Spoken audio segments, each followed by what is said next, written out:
Дівчата, дівчат.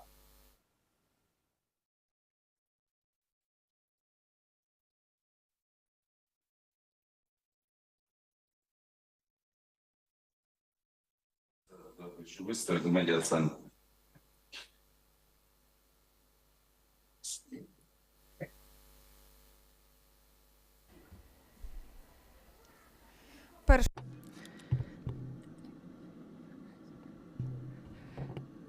It's August 1st.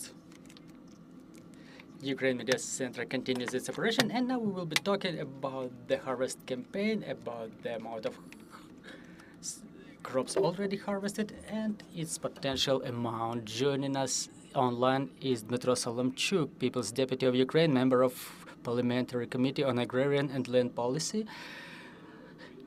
Good afternoon. Good afternoon. Well, happy holidays. Have a tasty honey and good harvest.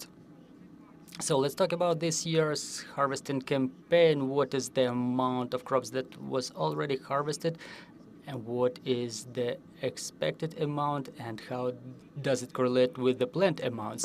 Well, for the time being, we have harvested more than 23 million tons of harvest. It's clear that the expectations were a little bit higher in spring. According to my calculations, as of the 1st of August, we should have harvested 29 million tons, but given the fact that southeastern regions of Ukraine spent a lot of time without rain, as well as other regions in the north, the harvest was about 1 ton, 1.5 tons from hectare, which is not so much, honestly. However, in the western regions where weather was more favorable, the agrarians were able to harvest 6 to 9 tons per hectare of wheat, depending on quality of the soil in the western regions. Well, will this amount that we've harvested, I mean the lesser amount that we've harvested, influence the total output and respectively the exports? Well, in my opinion, south and east lose a lot of sunflower and corn during this season, and the prices are growing. It's a global trend due to lack of harvest in many countries, and even today we see the prices way higher for wheat and rape and other crops all across Europe. Well, talking about this exports of grain crops and other types of crops, what are the potentially the best cultures, the best crops? Well, within the last couple of months, the export has grown comparing to the same season of the last year. It has grown 5%, and more exports are growing through the ports of Odessa because the British insurers started insuring more freight carriers who come to our ports for loaded. It decreased the logistics prices or logistic costs for our agrarians. They get way better prices than they used to get last year. Talking about the western corridors, the exports have decreased comparing to the beginning or since the beginning of the full-scale invasion, so to say.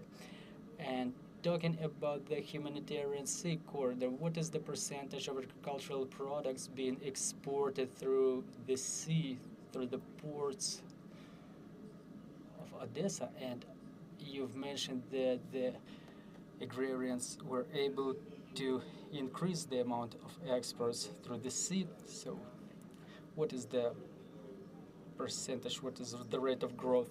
Well, for the time being, the exports by the sea accounts for 80 to 90%. It depends on what period we compare it to, whether with the previous year or the same period of the previous year, for example. But generally, we already achieved the indicators that used to exist before the full-scale invasion. So comparing to the previous year, but again, depending on the period, different amounts were exported during different periods due to security situation that existed back then. You know, during some periods the output was increasing 30 to 40%. And talking about the workforce, in view of all the factors resulting from the war, did the situation change with the workforce in the agricultural business? Well, talking about the workforce, it's a full catastrophe, specifically when we talk about some small and medium-sized manufacturers which were not identified as critical businesses. And now there is a huge lack of drivers, combiner operators, agronomists. In the websites, you know, when there is a resume popping up of a person, if, like it may happen that 100 employers target that person within a day, because in the rural area there is completely a total lack of workforce. Okay, so how does this factor influence the pace of harvesting and the amount of harvest? Well, this factor influences more the technologies of manufacturing, and if we as a country aspiring to European Union, we want to move along the trend of organic food products. It's a global trend, European trend, and Europeans are in line for organic food.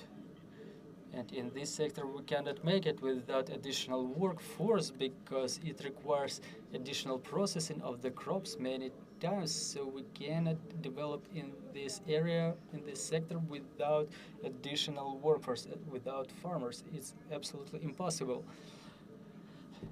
Okay, so what is the situation with the fuel? Is the fuel enough in the agricultural sector? And is there sufficient funds for procurement of fuel?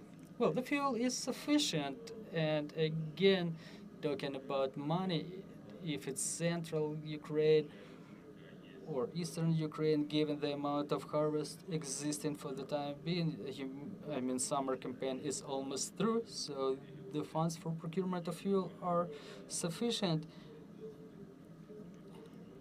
And in case of the regions that work actually without profit, the situation with the fuel is catastrophic. You know, now the season is the most active, the one that starts in August. It's the sowing campaign. The material should be prepared. The farmers need to have the material prepared for work on land, plus combiners and other machinery that is used for harvesting. And in southeastern regions, there is a huge problem about that. Thank you very much, Mr. Dmytro, for your comprehensive answers. Let me remind you, we were talking about the harvesting campaign, total amount already harvested, and Ukraine Media Center will continue its operation tomorrow. Stay tuned.